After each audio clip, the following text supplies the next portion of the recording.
ശിവാനന്ദ ലഹരിയിൽ ഏറ്റവും അടിസ്ഥാനമായിട്ട് പറയുന്ന ഒരു തത്വമുണ്ട്. അതായത് നമ്മുടെ ശരീരത്തിലെ പഞ്ചേന്ദ്രിയങ്ങൾ സമഞ്ജസമായി സമ്മേളിക്കുമ്പോൾ മാത്രമാണ് നമുക്ക് ആരോഗ്യവും സന്തുഷ്ടിയും ഉണ്ടാകുന്നത്.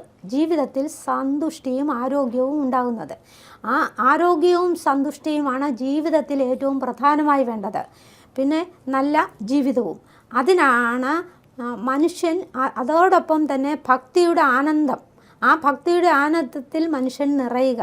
അങ്ങനെ നിറയുമ്പോൾ അവന് ജീവിതം സൗഖ്യപ്രദമാകും. ഇനി ഒരു സങ്കല്പം കൂടിയുണ്ട്.